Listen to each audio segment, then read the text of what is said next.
En el vasto y eterno vacío del espacio, donde las estrellas son meros puntos de luz indiferente y el silencio es un depredador que devora la cordura, la nave Odyssey 87 surcaba las tinieblas del año 2194. Era una misión de exploración profunda, lanzada desde la Tierra agotada por recursos, con una tripulación de 12 almas valientes, o quizá desesperadas, que buscaban nuevos mundos habitables más allá de los confines conocidos. Frank Heller, el ingeniero Fefe, un hombre de 42 años con cicatrices de antiguas misiones fallidas grabadas en su rostro curtido, pasaba sus días en la sala de máquinas, ajustando los reactores cuánticos que mantenían viva esa frágil burbuja de metal y oxígeno en el abismo. Los meses se habían estirado como un elástico cósmico, tenso hasta el punto de ruptura.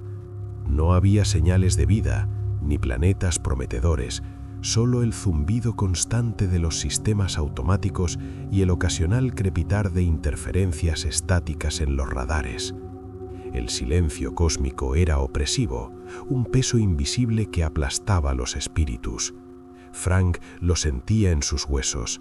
El universo no era un lugar de maravillas, sino un vacío hambriento que devoraba todo lo que osaba desafiarlo. Conversaciones en la cantina se habían vuelto escasas, reemplazadas por miradas vacías y suspiros ahogados. La doctora Lara Schumann, la lingüista y criptógrafa de la misión, una mujer de ojos penetrantes y mente afilada como un láser, pasaba horas en su laboratorio escaneando el éter en busca de cualquier susurro alienígena. Una noche, si es que se podía llamar noche en el eterno crepúsculo del espacio, el radar principal emitió un pitido agudo, rompiendo el letargo como un grito en la oscuridad. Frank estaba en su turno de mantenimiento cuando lo oyó. Corrió al puente, donde el capitán Thorne ya estaba inclinado sobre la consola, su rostro iluminado por el brillo verdoso de la pantalla. «¿Qué demonios es eso?», murmuró Frank, su voz ronca por el desuso. Thorne no respondió de inmediato. Sus dedos volaban sobre los controles, amplificando la señal. Era débil pero persistente, un pulso rítmico, codificado en patrones que no se asemejaban a nada humano. «Una señal», dijo, proveniente de un sector inexplorado a unas 2 semanas de distancia a máxima velocidad. La tripulación se reunió en el puente, un círculo de rostros ansiosos y temerosos. Lara Schumann tomó el mando del descifrado. Durante días trabajó sin descanso, sus ojos enrojecidos por la fatiga, mientras la nave ajustaba su curso ligeramente para monitorear mejor la transmisión. Frank observaba desde un rincón, con un nudo en el estómago. No le gustaba esto. El espacio era traicionero. Señales como esta podrían ser trampas de piratas interestelares o anomalías naturales que atraían a los incautos hacia la muerte. Pasaron 2 semanas de tensión creciente. La señal se repetía en bucles, variando ligeramente cada ciclo, como si evolucionara, aprendiera. Lara, con el cabello desordenado y una taza de café sintético en la mano, finalmente convocó a todos. «Lo tengo», anunció, su voz temblando no de miedo, sino de incredulidad. «El mensaje es una palabra, solo una». El silencio se espesó. Thorne la miró fijamente. «¿Cuál?» «Dios». La palabra cayó como un meteorito en el puente. «Dios». ¿Qué significaba? ¿Una declaración de divinidad? ¿Una advertencia? ¿O algo peor? ¿Un eco de antiguas religiones humanas proyectado en el vacío? Discusiones acaloradas estallaron. Algunos veían esperanza. ¿Y si era el creador del universo? ¿Un ser supremo alcanzable? Otros, como Frank, olían peligro. «Esto huele a trampa», gruñó. «Podría ser una civilización hostil jugando con nuestras mentes, o peor, algo que no entendemos». Pero la curiosidad humana, ese veneno eterno, prevaleció. El capitán Thorne tomó la decisión. Pondrían rumbo al origen de la señal. No podían ignorarlo. ¿Y si era la respuesta a la existencia misma? Frank protestó, pero fue ignorado. «No me hace gracia», murmuró para sí, mientras la nave aceleraba, dejando atrás el silencio familiar por uno nuevo, cargado de promesas oscuras. El viaje los llevó hacia una nebulosa inexplorada, un vasto remolino de polvo cósmico que brillaba con un tono rojizo siniestro, como sangre coagulada en el vacío. La bautizaron Sangre Sagrada, un nombre que pretendía ser poético, pero pronto se tornaría profético. A medida que la Odyssey 87 se adentraba en sus confines, el polvo rojo se adhería a los sensores, tiñendo las pantallas de un carmesí ominoso. Turbulencias comenzaron, no las habituales sacudidas de partículas, sino algo más profundo, como si el espacio mismo se retorciera. Frank estaba en la sala de máquinas cuando la primera fluctuación cuántica golpeó. Un zumbido bajo reverberó a través de la nave, y de pronto las luces parpadearon. «¡Maldición!», exclamó, ajustando un panel. Pero cuando las luces volvieron, algo estaba mal. Una herramienta que había dejado en el suelo había desaparecido. Parpadeó, pensando que era fatiga, pero luego oyó gritos en el pasillo. Corrió al puente. La tripulación estaba en pánico. «¡Objetos están desapareciendo!», gritó Lara. «Y no solo objetos, miren». Una consola entera desapareció ante sus ojos, como si el tejido de la realidad se deshiciera. Fluctuaciones espaciotemporales, las llamaron. El espacio se plegaba sobre sí mismo, creando bolsillos donde el tiempo fluía de manera errática. Las luces se apagaban y encendían en patrones irregulares, y cada vez que volvían, el mundo era diferente. Un tripulante parpadeaba y desaparecía, su grito cortado a la mitad. Frank vio a Thorne desvanecerse en una bruma cuántica, su expresión de terror congelada en el aire. El caos se intensificó. Frank se aferró a una barandilla mientras la nave temblaba. «¡Mantengan la calma!», gritó, pero su voz se perdió en el rugido de alarmas. Lara corrió hacia él, su rostro pálido. «Frank, el radar aún apunta a la señal. Es como si nos atrajera». Antes de que pudiera responder, otra fluctuación. Las luces se extinguieron por completo. En la oscuridad absoluta, Frank sintió un frío primordial, como si el universo lo observara. Segundos, o quizás horas después, las luces regresaron. Pero la nave estaba vacía. Nadie, ni un alma. Las consolas estaban intactas, pero cubiertas de una fina capa de polvo rojo, como si hubieran pasado siglos. Frank llamó por los pasillos, su voz ecoando en el metal frío. «¿Lara? ¿Capitán? ¿Alguien?». Silencio. Solo el pitido constante del radar, señalando el origen de la señal. Frank estaba solo, en una nave fantasma surcando la Sangre Sagrada. Pasaron 3 días, o lo que Frank percibía como 3 días, ya que el tiempo parecía elástico en esa nebulosa maldita. No dormía, no podía. Cada parpadeo era una tortura, esperando que la realidad se disolviera de nuevo. Comía raciones sintéticas que sabían a ceniza y vagaba por los corredores vacíos, sus pasos resonando como en una tumba. Voces fantasmales le susurraban en la mente, ecos de la tripulación desaparecida o quizá alucinaciones inducidas por el aislamiento. «¿Dios?», murmuraba para sí. «¿Qué clase de Dios hace esto?». La nave seguía su curso automático, inexorable hacia la señal. Frank intentó anular los controles, pero nada respondía. Era como si la Odyssey 87 estuviera poseída, arrastrada por una fuerza invisible. En su desesperación, se dirigió al ala oeste, a una de las ventanas de observación raramente usadas. El vidrio blindado ofrecía una vista del exterior, el polvo rojo arremolinándose como sangre viva. Y allí, a lo lejos, lo vio, el origen de la señal.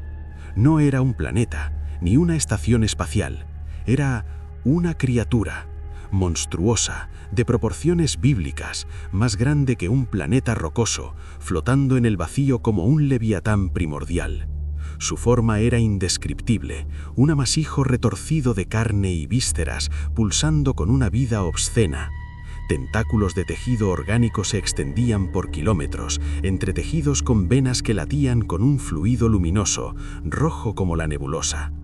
Ojos, si es que eran ojos, salpicaban su superficie, globos negros que absorbían la luz de las estrellas cercanas.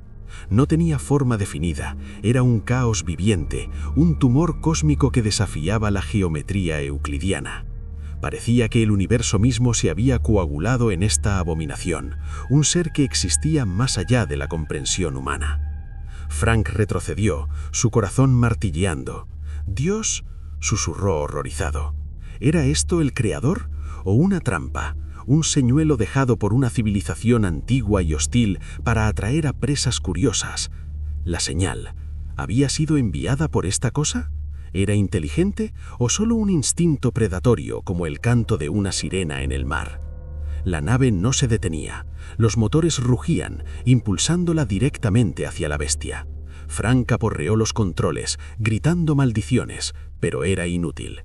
La masa crecía en la ventana, eclipsando las estrellas.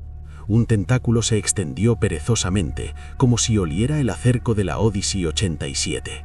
Frank sintió una presión en su mente, un susurro psíquico que perforaba su cráneo. No palabras, sino una sensación de hambre eterna, de un vacío que devoraba mundos enteros. No había vuelta atrás. La nave se precipitaba hacia el abrazo de la abominación, y Frank, solo en el silencio opresivo, sabía que el universo no era un lugar de dioses benevolentes. Era un horror cósmico, indiferente y devorador, donde la humanidad era solo un parpadeo insignificante en la eternidad. Los motores de la Odyssey 87 no rugían ya con la furia controlada de la tecnología humana. Emitían un gemido bajo, casi orgánico, como si el metal mismo hubiera empezado a sufrir. Frank se arrastró de vuelta al puente, las piernas pesadas, el sudor frío pegándose a su piel. Las pantallas seguían funcionando milagrosamente o cruelmente, mostrando la aproximación inevitable. La criatura llenaba ya casi todo el campo visual, un océano de carne palpitante que se extendía en todas direcciones, sin horizonte, sin fin. Sus tentáculos, si es que merecían ese nombre, no eran apéndices definidos, sino extensiones del tejido mismo, ramificaciones que se bifurcaban y se volvían a unir en patrones imposibles, como venas de un cerebro infinitamente mayor que cualquier planeta. Frank se sentó en la silla del capitán, ahora vacía desde hacía días. Tocó los controles con dedos temblorosos. Nada.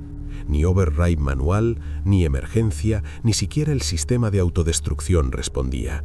Solo un mensaje residual en la pantalla principal en letras verdes que parpadeaban como un corazón enfermo.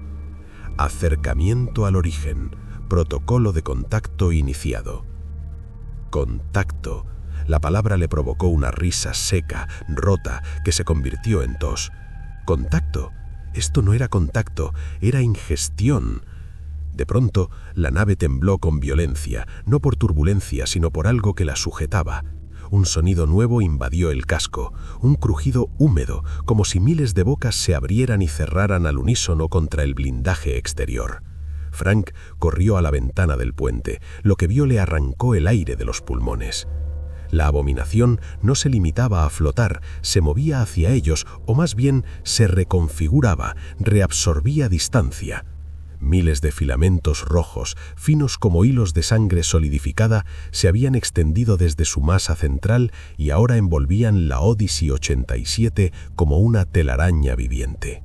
No perforaban el casco, lo acariciaban, lo palpaban, lo reconocían. Frank sintió que la criatura lo olfateaba a él también, no con sentidos conocidos, sino con algo mucho más profundo, una percepción que atravesaba materia, tiempo y pensamiento. Entonces vino el primer cambio dentro de la nave. Las luces del puente se atenuaron hasta un rojo sangre, el mismo tono que impregnaba la nebulosa. El aire se volvió denso, caliente, con un olor metálico y dulzón que recordaba a carne expuesta al vacío. Frank se llevó la mano a la nariz, pero el olor estaba dentro de él, en sus pulmones, en su sangre. Miró hacia abajo y vio que sus propias venas, bajo la piel pálida de sus antebrazos, habían empezado a brillar con un tenue carmesí pulsátil. «No, no», murmuró retrocediendo hasta chocar con la pared. El suelo bajo sus botas comenzó a ablandarse, no se hundía, se ondulaba, como si la aleación metálica hubiera adquirido la consistencia de músculo. Pequeños bultos se formaban y desaparecían, como si algo respirara justo debajo. Frank levantó la vista y vio que las paredes del puente ya no eran lisas. Sutiles venas se dibujaban en el metal, latiendo al mismo ritmo que su propio corazón aterrorizado. La criatura no lo estaba destruyendo, lo estaba reescribiendo. Intentó correr hacia la sala de máquinas, pero los pasillos ya no eran rectos, se curvaban de formas que desafiaban la geometría de la nave. Puertas que antes conducían a camarotes ahora se abrían a vacíos rojos infinitos. En uno de ellos vio o creyó ver a Lara Schumann.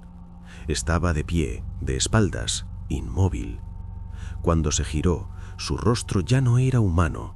La piel se había abierto en patrones fractales, revelando no hueso, sino más carne palpitante, idéntica a la de la abominación exterior.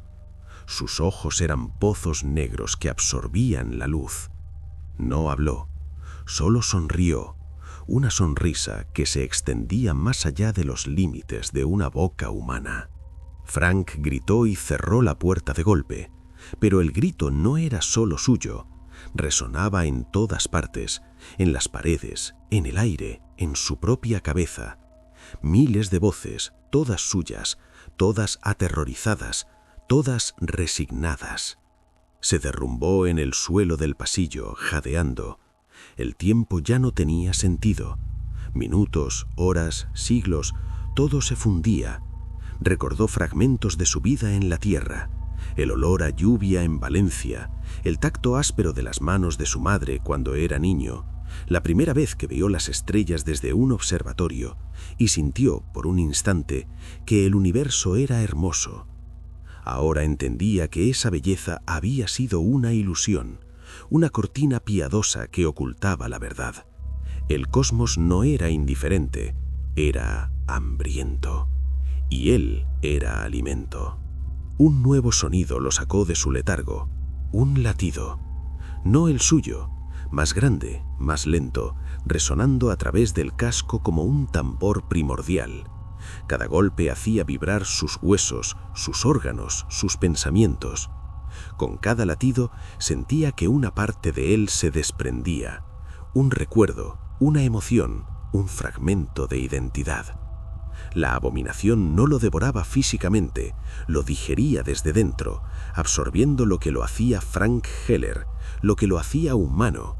Se arrastró hasta una ventana secundaria en el ala este. La vista era aún más imposible. La criatura ya no era algo separado de la nave. La Odyssey 87 se estaba fundiendo con ella. El casco exterior se había vuelto translúcido en partes, revelando cómo los filamentos rojos penetraban las capas de titanio y cerámica como raíces en tierra blanda. Dentro de esos filamentos circulaba algo, formas diminutas, como ecos de cuerpos humanos, suspendidos en fluido carmesí. Reconoció uno de ellos. Era el capitán Thorne, o lo que quedaba de él, una silueta congelada en un grito eterno, sus facciones disolviéndose lentamente en la corriente vital de la entidad. Entonces lo entendió. La señal no había sido una invitación, ni una trampa, había sido un nacimiento, o quizás una digestión que llevaba eones en marcha. Esta cosa, este amasijo de carne cósmica, no era un dios que creaba, era un dios que consumía. Y cada civilización que se acercaba, cada nave curiosa, cada mente que osaba preguntar «¿Estás ahí?», se convertía en parte de él. No morían, se incorporaban. Sus memorias, sus miedos, sus esperanzas, sus nombres, todo se añadía a la masa, nutriendo su expansión eterna. Frank sintió que su propio nombre empezaba a deshacerse en su mente. F-R-A-N-K. Las letras se disolvían como tinta en agua. Intentó aferrarse a él, repetirlo en voz alta una y otra vez, pero su lengua ya no obedecía del todo. La carne de su boca se movía de forma extraña, como si tuviera vida propia. Miró por última vez hacia el núcleo de la abominación. En el centro de aquel caos de vísceras y ojos vio algo que casi lo hizo reír de pura locura.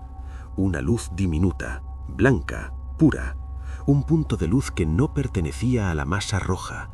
Era esperanza, o quizás el último resto de alguna otra mente que se había negado a disolverse por completo. Parpadeaba débilmente, como una estrella moribunda. Frank extendió una mano temblorosa hacia ella, aunque sabía que era imposible alcanzarla. Sus dedos ya no eran del todo suyos, la piel se había abierto en finas grietas por las que asomaba tejido pulsante. El latido se aceleró. La nave, o lo que quedaba de ella, se hundió por completo en la masa. Y entonces, el silencio. No el silencio del vacío, el silencio de una mente que ya no piensa en singular. Miles de millones de conciencias disueltas, entretejidas, convertidas en un solo pensamiento inmenso e incomprensible.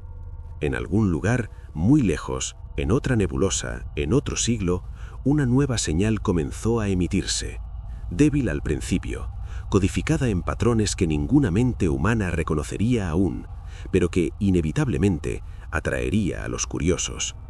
Una sola palabra: Dios. Y el ciclo continuaba.